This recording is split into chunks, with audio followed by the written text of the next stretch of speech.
Hey there folks, Brent here for Pasture's Farm. Welcome back to the farm. So we've got another project here just when I thought we were done with projects for at least a summer. We're not done with projects for the summer. So what we've got going on here, laid the tarp down and stacked all of our lumber here on the extension ladder because we've got a little bit of poison ivy that's trying to creep up in the ground here. And as I work on this project, I want to make sure that I'm not kneeling down in it, putting my knees in it, putting my hands in it, any of those things. So we've covered the ground, got everything up off the ground here as far as our supplies go. We're going to get started on this thing. Let me show y'all what we're doing.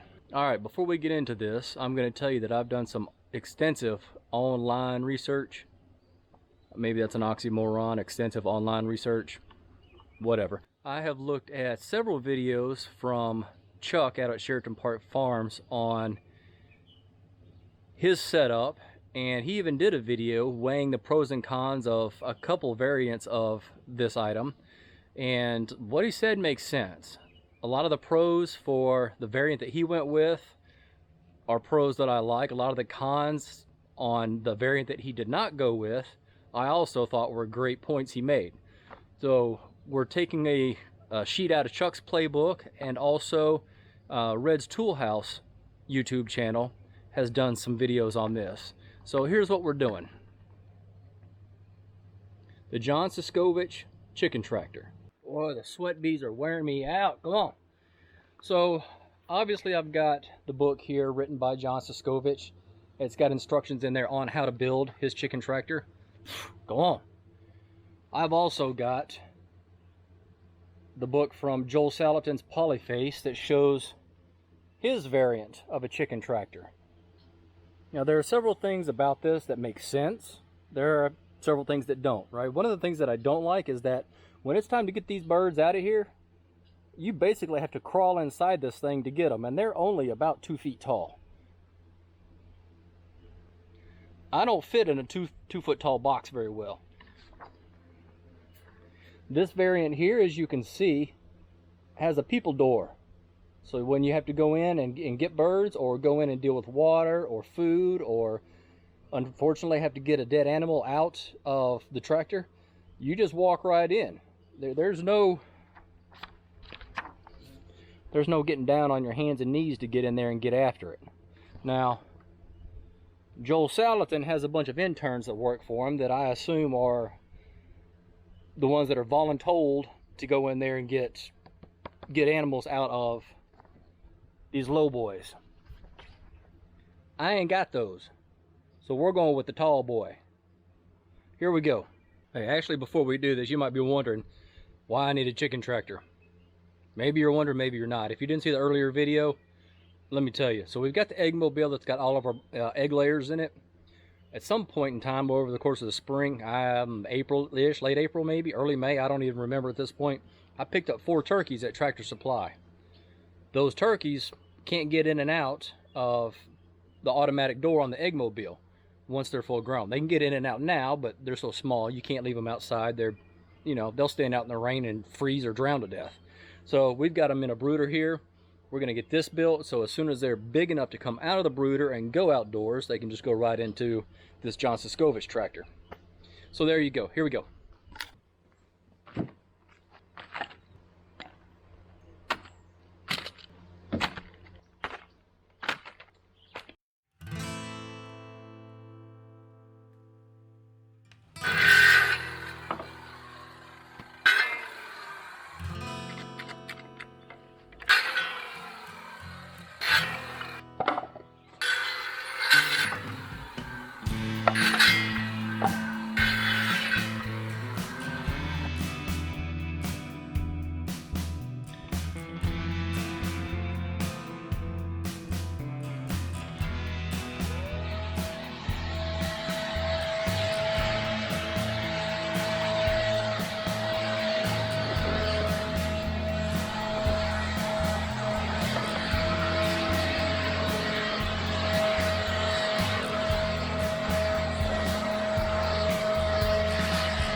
So let's talk mistakes already. Some of these that I cut over here should have been my 1x4s instead of my 2x4s. So I get to go back to the store tonight and buy some more lumber to account for the mistake that I made here.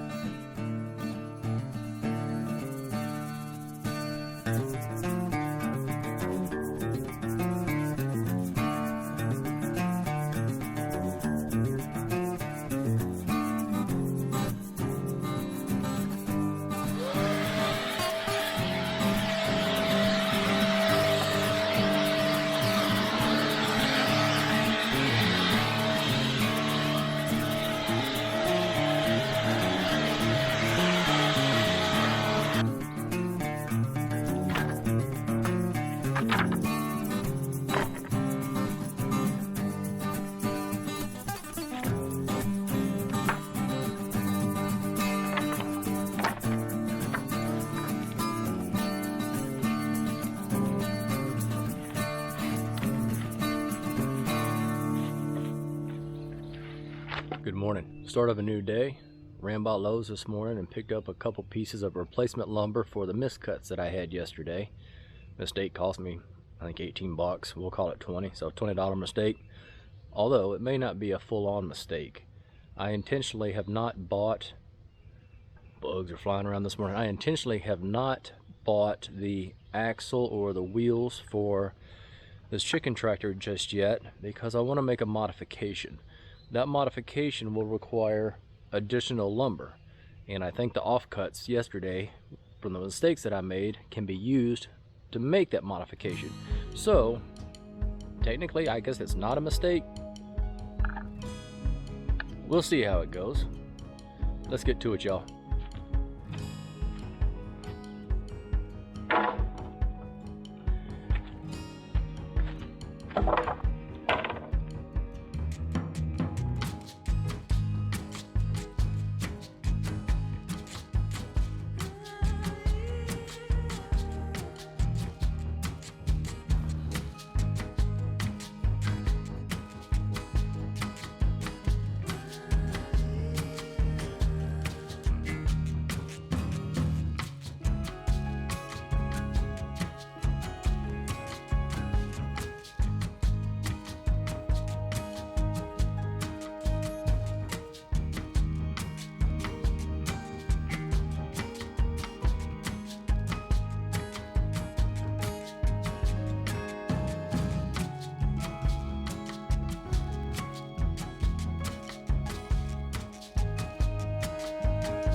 had to do a little reconfiguring down here on the bottom on this outside part of the frame and then get it attached.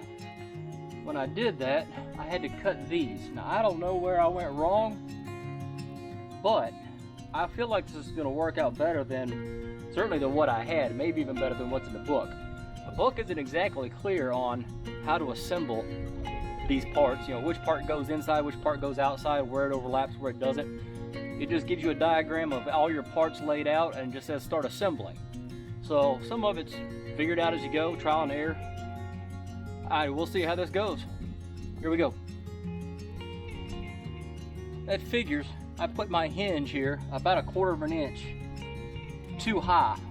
If I put this in here, you can see it overlaps here. So now I got to move my hinges, I guess either up or down. Probably down would be better than up. I guess before I get too deep, I need to make sure I've got room here. Oh yeah, that'll look right nice.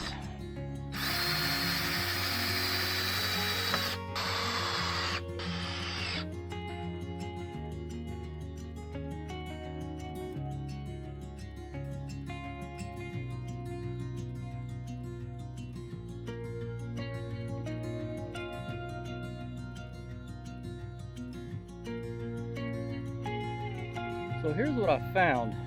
With the span of this door from top to bottom and just having this single barrel latch in here allowed this to have a lot of play in it. You can see there's play still up here at the top, but that's okay.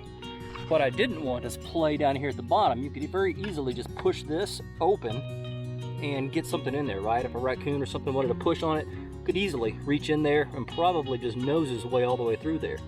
So I took the barrel latch here from up here and moved it down lower to strengthen this, and it's pretty close to being in line here with our support brace, our cross piece.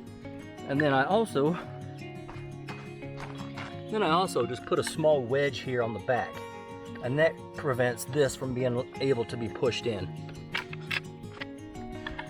You can see it sticks out just enough there on the side to catch this door when it closes.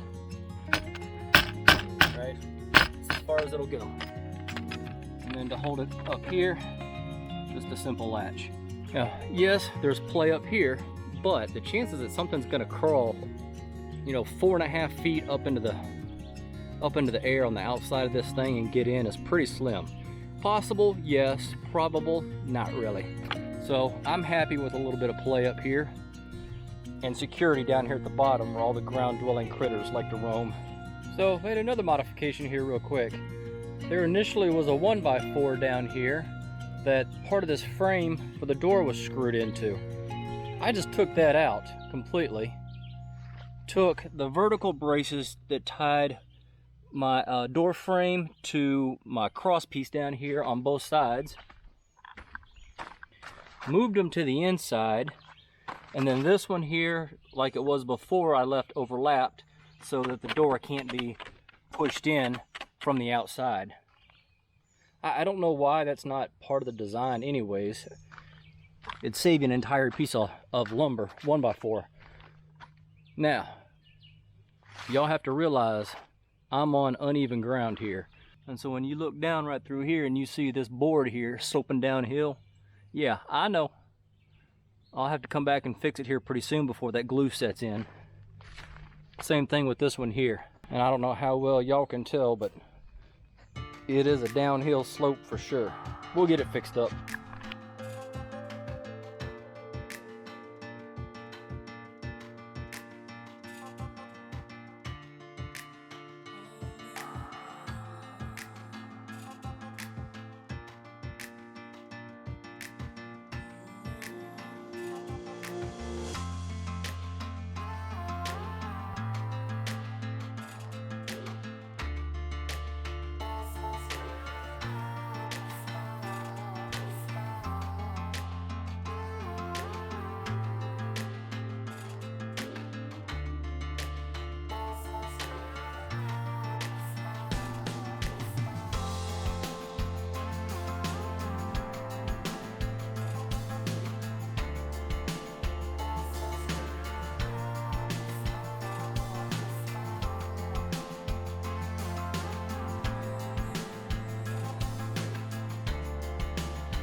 All right, y'all, so in the book here, as we get ready to wrestle this chicken wire, it talks about using a pneumatic stapler, basically an air gun stapler, to attach this wire to the frame.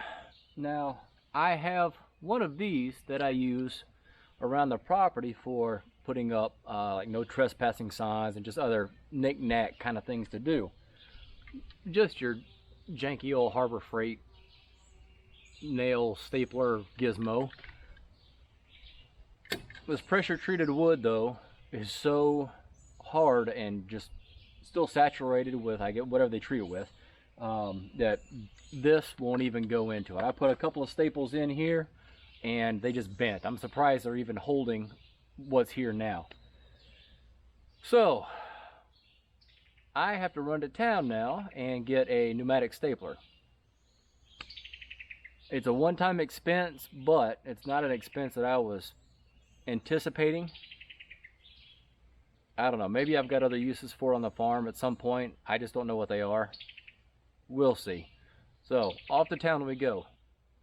Probably a 2-hour trip. Yep, we'll be back. Stay tuned. So when I said it was going to take 2 hours to get into town and get the parts that I needed, I wasn't lying. Left here at 12:45, pulled up at 2:46. 2 hours and 1 minute.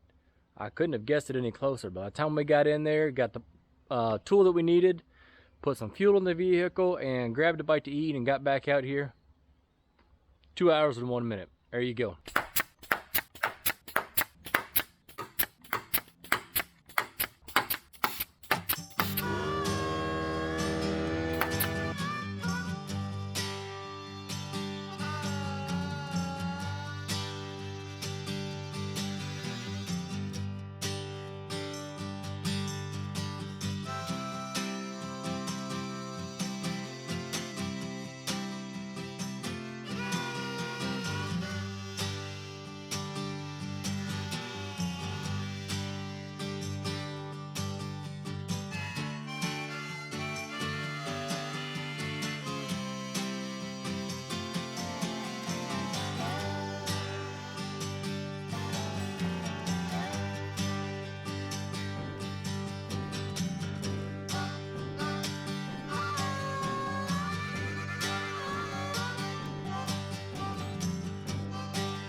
We still got to get our tarp put on. It'll run from back here up to, about right here, give or take. May come up a little further. The tarp that I had was a little bit bigger than the spec, than what's called for in the book. Now, let's talk about the build itself. A lot of people will put this wire, both at the bottom and the top, on the inside. Retrospectively, that's probably a better move than what I've done, because you can see we've got like sharp corners here where the wire wraps around and comes together and joins, and it's just on the outside you've got edges here. I suspect that's going to cause some premature wear on the tarp that goes up over the top here. So if I build these again, which is very probable, I will put the wire on the inside. Here's number 2 thing, I guess, to call out. I put my pipe, my conduit, on the inside.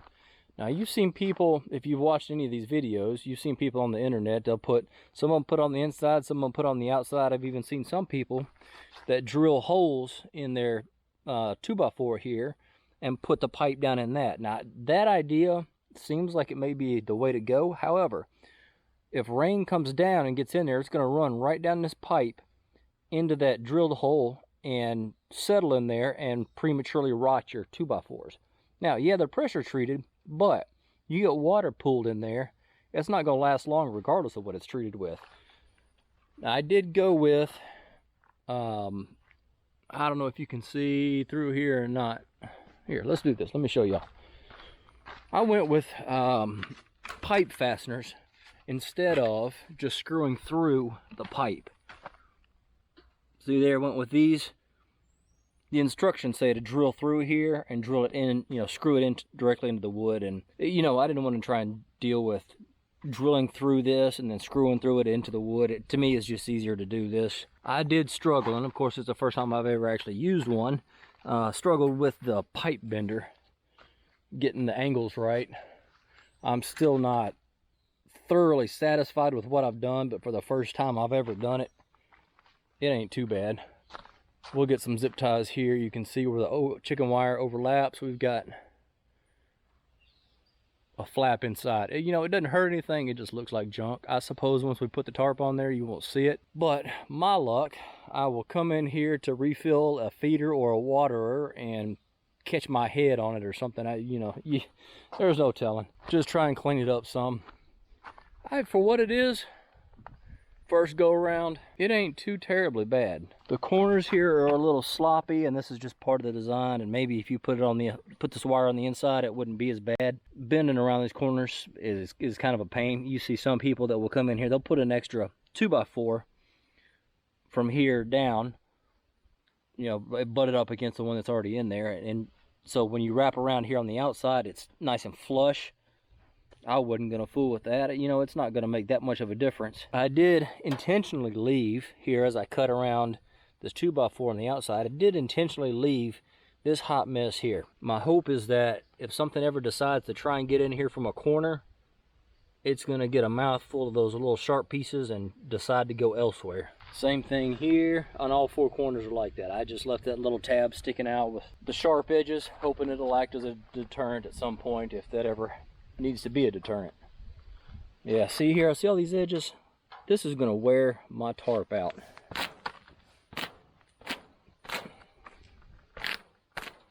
Come in here and I maybe bend them down, bend them up, bend them, I don't know, something or another.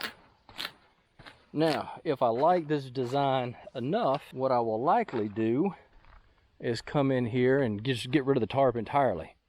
We'll come in here and we'll put some stringers across here, and we'll put some tin roof along here and just roof maybe 80% of it. We'll leave a little strip or something up here for sunlight to get in. And this is the end that you lift with. You don't want a bunch of weight up here at the front. You got to lift this in and pull it. So, back half, maybe the back 60-75% or something like that. Other than needing a few more zip ties and throwing the tarp on it, which we're going to try here in just a minute, it's done, y'all. Well, I say that. We need to do our tie up here to pull with. There's a rope that should go up here that you can grab onto and just pull with.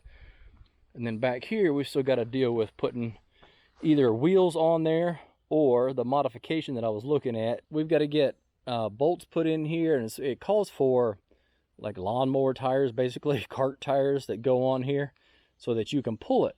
There's a couple of things about that I don't like. One, you have to take them on and off every time so that the tractor sits flat when they're off, and then you put the tires on, it raises up a little bit and breaks the ground tension so you can move it. That's a pain, especially if you've got birds in there and then you drag your tires through all the manure and stuff that they've laid down over the last several days, day, 2 days, 3 days, whatever. And then you have to come in, you have to take that tire off after it's been drugged through the manure. I'm not a fan of that idea. So we're going to come up with a pivot system. We'll probably go in here and we'll tilt forward or backwards, depending on whether you want the wheel up or down. So we still got to design this and get it built and installed. Got our tarp, and then our couple little zip ties we need up here in the front and then on our door. And we will then, in fact, be done. All right, y'all, so other than trimming up this little wire down here that we use to pull it, we're done.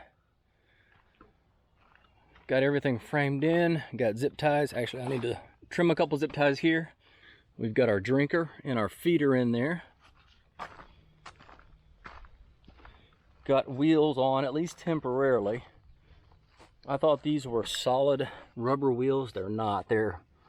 I guess they got a tube inside of them, and they're leaking like a sieve. So I'm gonna get some solid rubber tires so I don't ever have to worry about them going flat. But we've got tires on there. Got our tarp on there. And I went a little bit different here with the tarp. I just did a couple of bungees here, one on each corner.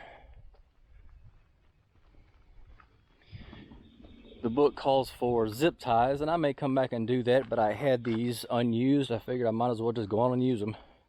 We'll see how it does. All right, y'all, so we are done. And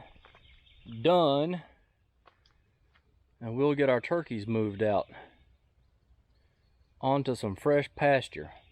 Oh, I almost forgot to mention here. I just went ahead and put these bolts in here, these carriage bolts, and put the wheels on.